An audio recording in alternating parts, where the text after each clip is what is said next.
estar verdadeiramente com nossos ouvidos focados, amém? No que Deus tem a ministrar aos nossos corações, em nome de Jesus, amém? Paz, Senhor, irmãos. Amém, glórias a Deus. Hoje, Deus tem colocado uma palavra no meu coração, já há muito tempo, e eu quero dividir com os irmãos hoje. Uma parte dela Ele colocou hoje no meu coração, então é uma palavra que vão ter duas vertentes um pouco diferentes, mas eu gostaria de começar hoje, introduzir essa palavra perguntando para os irmãos. Quando nós olhamos para a história de Israel, e um dos ícones da história de Israel, que é o templo, né? Nós lembramos de quem? Nós conseguimos lembrar de quais personagens? Nós conseguimos lembrar, né? Hoje nós chamamos o templo de... Mas você sabe quem projetou o templo? Quem é o arquiteto do templo? Né? A gente olha e dá nomes e a gente determina algumas glórias para algumas pessoas. Mas aquele que deu a visão da tenda da habitação de Deus para Moisés foi Deus. Mas e quem Deus capacitou para construir? Você sabe quem Deus capacitou para construir a tenda da habitação dele? Todos os utensílios, todas as roupas, todos os detalhamentos que os sacerdotes usavam, tudo que era usado para a adoração de Deus, a produção de tudo que era santo. Você sabe para quem foi dado? A maioria de nós sequer lembra. Sabe por quê? Porque não deveria ter importância nenhuma realmente para nós. Mas hoje eu quero mostrar para vocês quem eram as pessoas responsáveis por isso. Vamos abrir a Bíblia em Êxodo 31. Essa palavra Deus colocou muito forte no meu coração durante o tempo que eu estava trabalhando nas obras. E muitas vezes eu olhava para aqueles serviços e eu pensava, Deus, eu não sou capaz de fazer isso. E eu me ajoelhava ali e eu orava e dizia, Deus, derrama sobre mim hoje a mesma capacitação que o Senhor derramou sobre Bezaleel, sobre Aholiabe. Faz eu saber executar como o Senhor fez com eles. E Deus me dava graça e eu conseguia fazer. E eu ficava muito satisfeito com isso. Mas eu quero ler com os irmãos e a leitura é um pouco longa. Então, eu não vou pedir para os irmãos lerem comigo, amém? Mas eu vou ler, tentar ser breve na leitura. Capítulo 31 de Êxodo. Do versículo 1 ao 11. Obrigado. Diz assim, depois falou o Senhor a Moisés, dizendo, eis que eu tenho chamado por nome a Bezaleel, o filho de Uri, filho de Ur, da tribo de Judá, e o enchi do Espírito de Deus, de sabedoria e de entendimento e de conhecimento em todo lavor, para elaborar projetos e trabalhar em ouro, em prata e em cobre, e em lapidar pedras para engastar, e em talhes de madeira para trabalhar em todo lavor. E eis que eu tenho posto com ele a Aholiabe, o filho de Aizamaque, da tribo de Dan, e tenho dado sabedoria ao coração de todos aqueles que são hábeis, para que façam tudo o que te tenho ordenado, a saber, a tenda da congregação, e a arca do testemunho, e o propiciatório que estará sobre ela, e todos os pertences da tenda, e a mesa com os seus utensílios, e o candelabro de ouro puro, com todos os seus pertences, e o altar do incenso, e o altar do holocausto, com todos os seus utensílios, e a pia com a sua base, e as vestes do ministério, e as vestes sagradas de Arão, o sacerdote, e as vestes de seus filhos, para administrarem o sacerdócio, e o azeite da unção, e o incenso aromático para o santuário, farão conforme a tudo que te tenho mandado. Amém? Vamos orar? Senhor Deus de poder e glória, em nome de Jesus, Pai. Senhor, que, ó Deus, agora, Pai, verdadeiramente, Pai, eu diminua, Pai, e a Tua presença, Senhor, sobre este lugar, Pai, cresça poderosamente, Pai.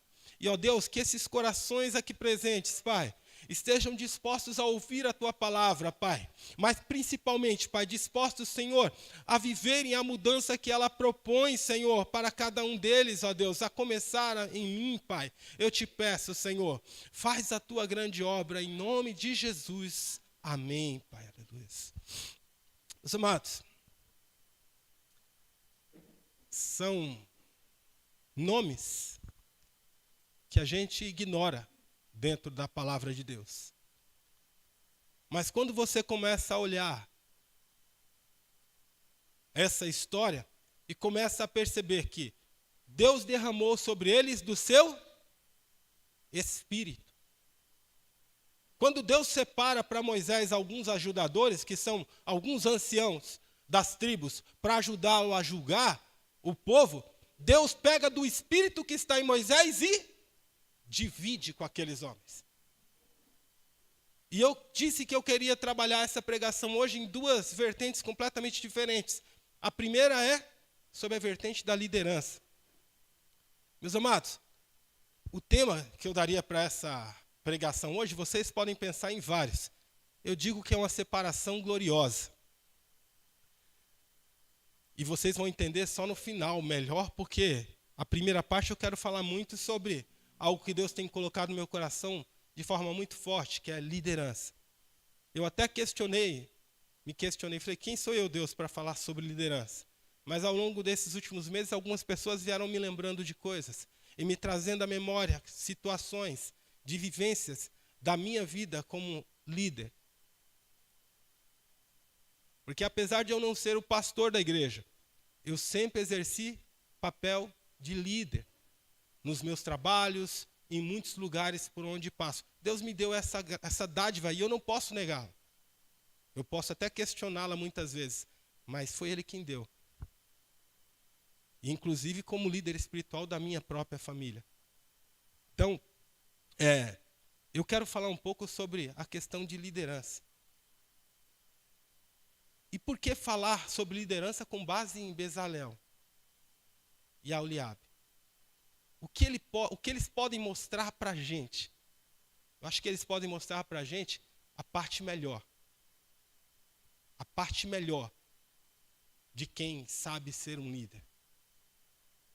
Sabe por quê?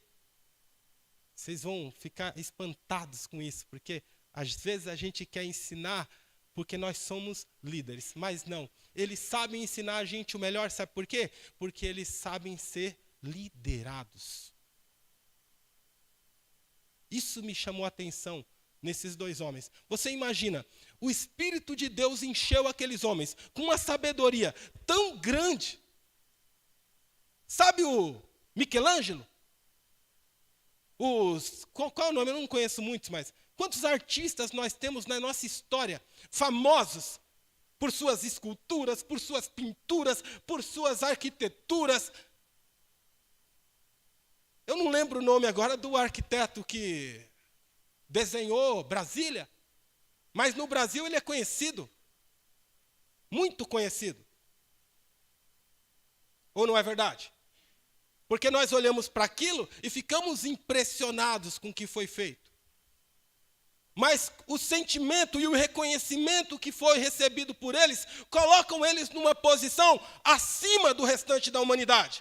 E nós reconhecemos essa autoridade que eles conquistaram com a beleza dos seus feitos, das obras que realizaram com as suas próprias mãos.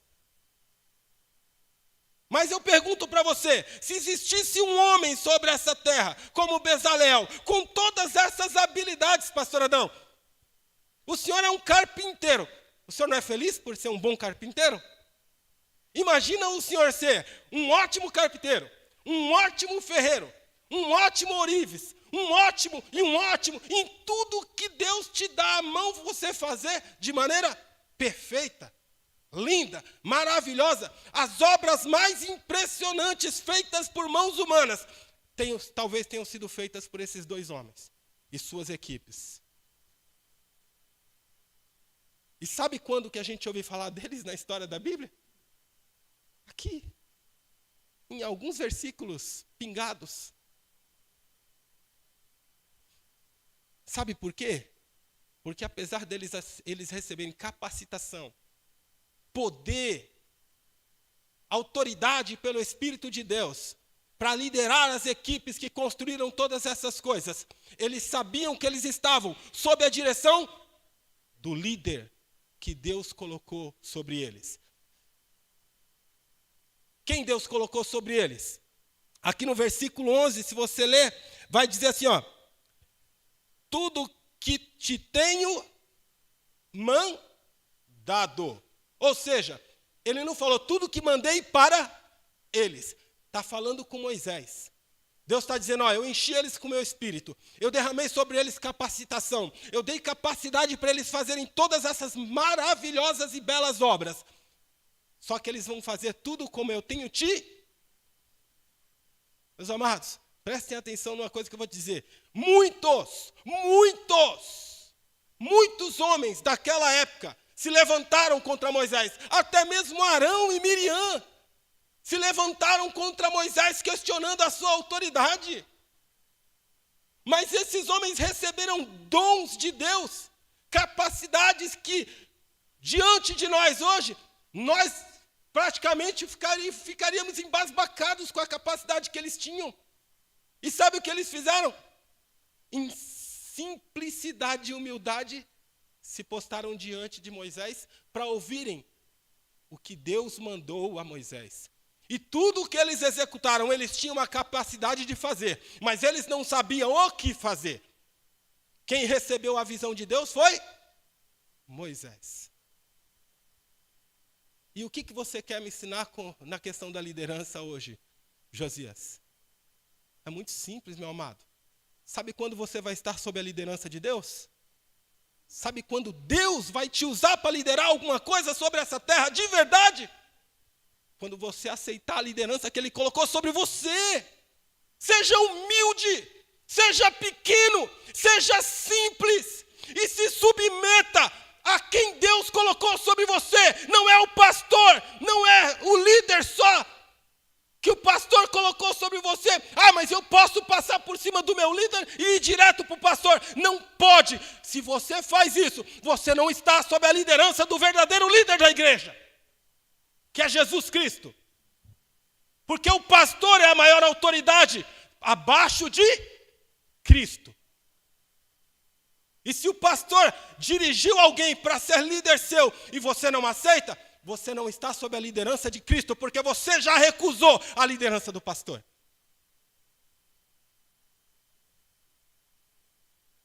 Precisamos começar a olhar. Deus não deu capacidade para o Felipe tocar guitarra para ele se tornar um presunçoso arrogante, que se ache melhor que todo mundo.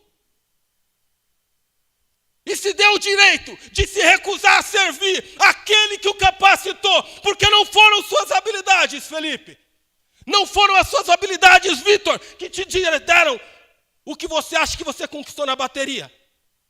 Não é a capacidade oratória que coloca o pastor Adriano como um pastor reconhecido no nosso ministério. Não é a sabedoria e o conhecimento de hebraico que faz do pastor Adão um homem de Deus respeitado no meio do povo dele. É a presença do capacitador que é Deus. Você precisa entender isso. Se você quer ser líder de alguma coisa, se você quer ser útil no reino de Deus, aceite a liderança que Deus colocou sobre você. Deus te deu capacidades para ser útil. Esses dois homens entendiam isso. Eles nunca buscaram evidência no meio do povo. Nunca buscaram. Eles ficavam lá, Moisés, fala, e a gente trabalha. fala e a gente trabalha. E sabe qual era a alegria de quem entende o que é servir a Deus? É ver o que está sob as mãos, o que Deus lhe confiou a fazer, prosperar, dar certo, ser útil, ser glorioso, manifestar a glória de Deus naquilo. Quer beleza maior do que essa? Quer honra maior do que essa? Você não deveria chegar aqui, eu treinei a semana inteira para tocar um louvor difícil, aí cheguei aqui, deu certo. Foi porque eu me esforcei também a semana inteira. Claro que foi, Deus sabe disso. Ele estava com você te ajudando no seu esforço. Mas quando deu certo foi porque Ele te capacitou. Ele te deu ânimo. Ele te deu determinação para treinar a semana inteira, para se esforçar a semana inteira. Ele te dá esse desejo de se qualificar. Mas não é para que você se torne alguém presunçoso. Não é para que você se torne alguém que se acha e que se sente no direito de agora desconsiderar aqueles que Deus colocou acima de você. Eu vejo pessoas olhando, e desculpem meus irmãos, quando eu falo isso, eu não estou falando de você, de vocês. Eu citei alguns nomes aqui, mas não quis direcionar para alguém não. Eu estou falando de mim mesmo. Sabe por quê? Porque eu vivi tudo isso. Eu fui um jovem terrível. Se você perguntar, se era um jovem terrível em que sentido? Eu era um jovem que lia a Bíblia 3 vezes por ano. Eu era um jovem que orava, às vezes 1 hora, 2 horas por dia. Eu era um jovem que buscava a presença de Deus constantemente, mas nas minhas interpretações equivocadas do que eu lia e do que eu tomava conhecimento, e por influências de outros jovens também meio louquinhos, dessa mesma forma que eu, dávamos trabalho na igreja. Não queríamos nos submeter a lideranças. E achávamos que por conta do conhecimento que tínhamos, seríamos os melhores. Lê do engano. Deus não me chamou para ser o melhor aqui. Deus me chamou para ser útil. Se eu estiver sendo útil à tua vida, estou feliz demais. Se você achar que eu sou alguma coisa de especial, está tudo errado aqui, porque o especial aqui é aquele que vos fala, é o Espírito Santo de Deus. Eu só sou um vaso. Olha, é uma honra tremenda, tremenda, que vocês desejem essa honra, que vocês desejem o prazer de serem instrumentos usados por Deus para realizar grandes obras. Porque é o que Ele deseja fazer com cada um de nós. Mas aprenda com esses homens. Seja humilde. Seja simples.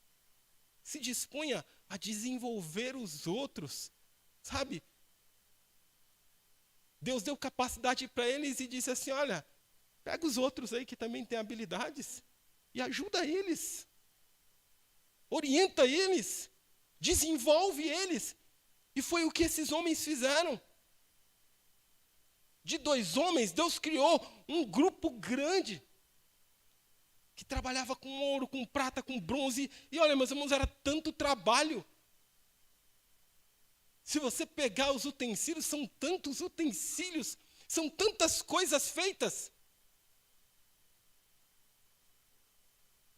E às vezes a gente olha para o templo de Salomão.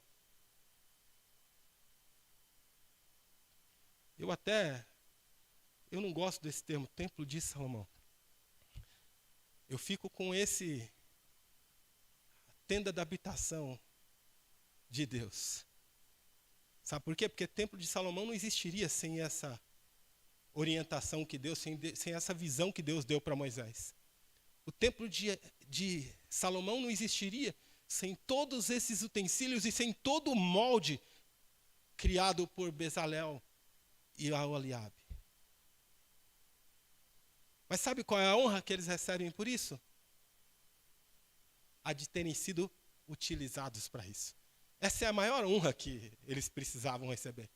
Eles foram os instrumentos dessa obra maravilhosa, da construção da tenda da habitação de Deus. E nessa tenda a fumaça descia e era visível aos olhos de todos. O povo de Deus via a fumaça descer, via a presença de Deus descer sobre aquele lugar. Eles podiam ter medo de chegar perto. Moisés fala para eles, vocês tiveram medo de chegar perto do fogo. Medo de serem consumidos pela presença de Deus. Mas era um lugar, sabe, meus amados, você foi usado para produzir coisas santas. Coisas em que a presença de Deus descia sobre aquele lugar e nada daquilo que você produziu era consumido. Por quê? Porque dentro de uma humildade, de uma simplicidade, de santidade, de pureza de espírito, de alma, você trabalhou com o sentimento de quem se sente honradíssimo por ser útil para algo tão grande que é a habitação da presença de Deus. Essa é o primeiro ponto que eu trazia para vocês, que eu queria trazer para vocês. Eu até anotei algumas coisas aqui, só para concluir essa parte. A capacitação, eu coloquei aqui, eu escrevi aqui, a capacitação de Deus não produz arrogância, e sim humildade. Ela nos dá um senso de propósito comum, um senso de propósito que nos aproxima uns dos outros, não nos separa. E o que eu disse é que eu escrevi aqui também, só estarei sob a liderança de Deus quando me colocar sob a liderança de quem Ele colocou sobre mim. Então, meus amados, entenda isso. Não dá para você estar sob uma liderança de Deus se você não estiver sob a liderança do seu pastor. Não dá para você estar sob a liderança de Deus e do seu pastor se você não estiver sob a liderança da líder de louvor. Ah, mas ela não é tão capaz quanto eu. Então, se rebaixe. Se humilhe, porque os humilhados serão exaltados. Ah, mas o líder de jovens, ele é novo demais. Ele não tem a... Se humilhe. Se rebaixe. Porque talvez esse seu sentimento todo seja uma arrogância satânica. Não vem de Deus.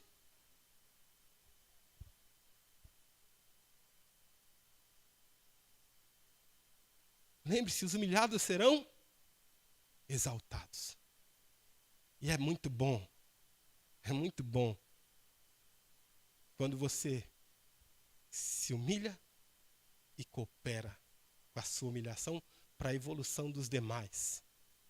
Você acha que Bezaleel, com todo o conhecimento que ele recebeu de Deus, ele não olhava para as coisas e falava, não, deixa que eu faço, eu já sei como fazer. Ah, não, vem aqui, faz aqui, ó, pega assim, faz assado. É assim, parabéns, você conseguiu, rapaz, olha que maravilha. É assim que nós precisamos ser. É esse tipo de pessoas que nós precisamos ser. Pessoas que cooperam umas com as outras. Pessoas que cooperam com suas lideranças. Porque um dia Deus nos separará para liderarmos algo também. E nós precisamos estar moldados, preparados para isso. Isso é liderar, meus amados. Liderar não é se colocar num pedestal e achar que agora você é o todo-poderoso, não. Liderar não é o exemplo de Nabucodonosor. Liderar não é o exemplo de Faraó. Liderar é o exemplo de Moisés, que perdeu a própria oportunidade de entrar na terra prometida. Sabe quanto ele sonhou com aquilo? Você não sabe o quanto doeu no coração de Moisés. Ele colocou isso diante de Deus e disse, Senhor, se possível, por favor, me deixa entrar e ver. Eu lutei tanto, eu sofri tanto, eu aguentei esse povo tanto, Senhor. Mas a resposta de Deus para ele foi, você não me honrou nas águas de Meribá. Infelizmente, tudo que eu posso fazer por você é, sobe ali no monte. e olha de longe, que é tudo que você vai conseguir. E sabe o que ele fez? Ele subiu no monte, olhou e se satisfez com a ordenança de Deus, porque é isso que importa.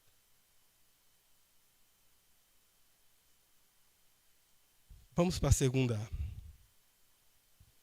vertente dessa pregação, que eu acredito que é a que Deus colocou no meu coração hoje,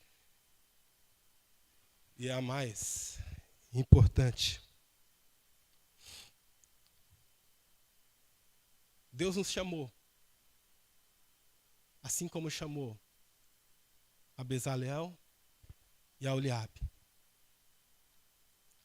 Deus nos chamou e nos separou, e fez uma separação em nós que, como eu disse, tema, separação gloriosa. Sabe, para construirmos coisas magníficas.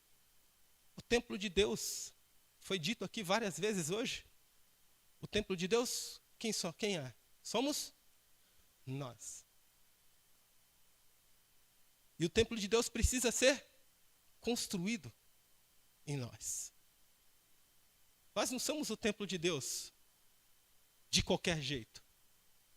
A palavra de Deus, em muitos textos, eu não vou lê-los porque eu quero gastar tempo falando do que Deus colocou no meu coração, diz que a gente precisa escolher um material adequado para construir esse templo. O pastor Adriano pregou um tempo atrás, com base em Ageu, em que Deus manda aquele povo subir até as montanhas e buscar madeira de qualidade para fazer a reforma do templo. Mas eu não estou falando agora de um templo que enche os nossos olhos com a sua beleza e enche os nossos corações com suas emoções. Porque nós, meus amados, estamos acostumados a entrar em igrejas bonitas, com imagens sacras, e ficarmos impressionados, até nutrirmos sentimentos, né, por conta do que os nossos olhos veem. A gente até respeita o ambiente melhor quando nós entramos numa igreja. Se você entrar hoje, talvez no templo lá de Salomão, a imitação que a Igreja Universal fez, você vai entrar lá e vai falar, meu Deus, que lugar maravilhoso. Ai, aqui você já sente a presença de Deus. Um monte de gente vai. Os religiosos, todos vão dizer isso. Porque é propício, talvez, na nossa cabeça, da forma que nós fomos orientados a nossa vida toda, nessa imagem católica que nós temos de enxergar a casa de Deus, uma casa cheia de ornamentos, cheia de imagens, cheia de... E realmente, os olhos do povo de Israel também precisavam olhar coisas maravilhosas. Só que a primeira casa que Deus determinou para si foi uma tenda. E a casa que nós dizemos ter construído, ou que os homens desejaram construir como Davi desejou construir para Deus, não foi ele quem pediu, ele só permitiu que fosse construída. Mas uma casa que ele capacitou, eu e você, para construirmos, e nos deu capacidade para trabalharmos cada detalhe importante e precioso dessa casa, é a casa espiritual, que somos nós. Casa de Deus.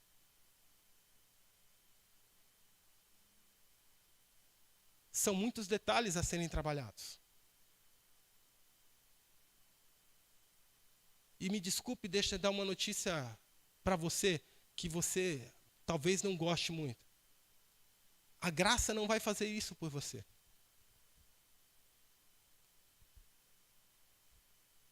A graça não vai fazer isso por você. A graça te move a isso. Mas quem obra é você. Você precisa começar a se autoavaliar. Na casa de Deus tinha muitos aspectos importantes, muitos pontos preciosos, muitos utensílios que eram importantes para a adoração de Deus. E nós muitas vezes queremos ser um cristão simples,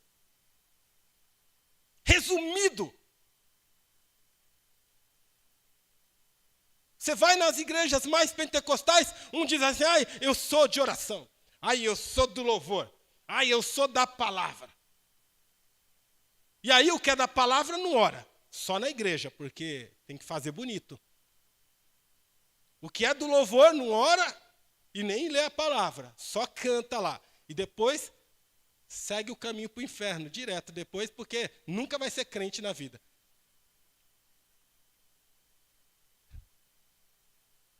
E o que ora, eu não leio a palavra, mas eu sou de oração. E vou dizer uma coisa para você, com todas as faltas, ainda recebe alguma orientação de Deus na oração, porque a oração é um princípio muito bom. Que a oração ainda te leva um pouco de humilhação, mas mesmo assim não é suficiente para construir casa espiritual. Jesus, ele não chama a casa de Deus de templo de Salomão. Ele não chama a casa de Deus de templo de Davi. Ele não chama de templo de Moisés, nem de Bezaleel e nem de ninguém. Ele só chama de casa de oração. É o lugar onde você vai encontrar Deus. É o lugar onde você vai, porque Deus habita ali. Nós precisamos começar a entender que nós não somos, como o pastor disse hoje, tricotômico, porque nós podemos viver só de uma vertente das bases bíblicas para a nossa construção espiritual. Nós precisamos, meus amados, de palavra. Nós precisamos de oração. Nós precisamos, como foi dito hoje por essa criança, de jejum. Nós precisamos humilhar a nossa carne. Nós precisamos diminuir esse ímpeto carnal que há em nós. E o que melhor que o jejum diante de Deus para fazer algo desse tipo? Nós precisamos de verdadeira adoração. Nós não precisamos de louvores como nós cantamos na igreja. Nós não precisamos dos louvores que atendem o nosso ego, que atendem o nosso gosto musical. Deus não está nem aí para o seu gosto musical. Porque quando você tem gosto musical, você não tem adoração a Deus verdadeira. Porque você não é capaz, muitas vezes, de adorar a Deus com outra vertente. Sabe por quê? Porque eu não gosto. Tem um monte de crente hoje aí. Eu sou do rap. Eu sou do pagode. Eu sou do rock. Eu sou de Jesus. E se está adorando a Deus, seja no pagode, seja no rap, seja no rock, eu estou glorificando a Deus e não quero nem saber de quem gosta disso. Eu gosto de Cristo. Eu gosto de adorar o meu Deus. É assim que Ele me constrói como casa espiritual. Eu não sou preso. Ele me libertou dessas amarras do pecado. E agora eu posso andar livre. Livre de tudo isso. E ir me construindo. Meus amados, eu estou numa construção. A minha construção talvez esteja ainda muito simples. Mas não é uma construção que vai evidenciar o nome Josias. É uma construção que vai evidenciar o nome casa de oração, lugar onde a presença de Deus habita. A nossa proposta aqui é trazer a presença de Deus às nossas vidas, é vir para a igreja cheio da presença de Deus, mas eu só vou conseguir isso quando eu entender o que Bezaleel entendeu, o que Aholiabe entendeu. Eu não preciso trabalhar para aparecer, eu preciso trabalhar para evidenciar a glória de Deus na terra. Eu preciso que o mundo veja a fumaça descer, o fogo acender, o poder operar maravilhas. E eu posso me sentir honrado, porque Ele escolheu a mim e a você. Ele escolheu a cada um de nós para sermos feitos casa espiritual, lugar onde o poder dele desce sobre a terra e se manifesta aos olhos do mundo. Mas o mundo não tem visto. Porque nós não temos entendido isso. Nós queremos que o nosso nome apareça. Eu quero que o meu nome apareça lá na internet. Eu quero que as pessoas saibam que na igreja tal vai pregar o pastor fulano de tal. O pregador tal. A missionária tal. Aqui nessa igreja, meus amados, nós temos o propósito de que as pessoas saibam que a presença de Deus está aqui. É Deus quem vai estar presente, é Deus quem vai falar aos nossos corações, é Deus quem vai operar as suas maravilhas no nosso meio. E nós somos honrados por sermos seus instrumentos. Essa é a maravilha, essa é a nossa glória. Essa é a glória que Ele nos reservou, de sermos úteis, de sermos instrumentos prontos, preparados para sermos usados na boa obra dEle. E você não precisa nem se preocupar com base, sabe por quê? Porque Ele já construiu a base para você ser construído. É a base, a pedra de esquina, a pedra angular, Cristo Jesus. E com essa base aí, ó, você já sabe, não tem tempestade, não tem tremor, não tem terremoto que possa derrubar. Sabe por quê? Porque nada nesse mundo abala essa base. E nela nós podemos nos sentir firmes. Podemos construir com paz. E podemos, sabe, terminar essa construção e chegar na glória de Deus. Mas sabe, meus amados, cada dia, pelo menos ali, ó, crescendo essa construção. E mostrando cada dia mais a glória de Deus através das nossas vidas. Que você possa não prestar atenção em Bezaleel, ou Aholiabe a partir de hoje. Mas preste atenção em você. Preste atenção no que Deus quer construir através de você. Preste atenção na capacitação que Ele derramou sobre você. E tem muito mais capacitação para derramar. Tem muito mais orientação para te dar através do homem de Deus dessa igreja. Nós temos um Moisés aqui. Nós temos alguém que recebe visões de Deus aqui. Se deixe construir por essas visões. Trabalhe com humildade, com base nas visões recebidas. Trabalhe com humildade, com base nas visões dadas aqui do altar de Deus. E se construam casa espiritual. Para a glória daquele que vai habitar a sua vida e vai se mostrar, não mais só para você, Maria, mas para o mundo.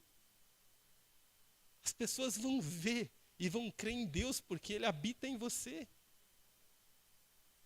Essa é a maravilha de ser cristão. Não precisamos aparecer. Nós só precisamos que Ele apareça. Glórias a Deus por isso, amém?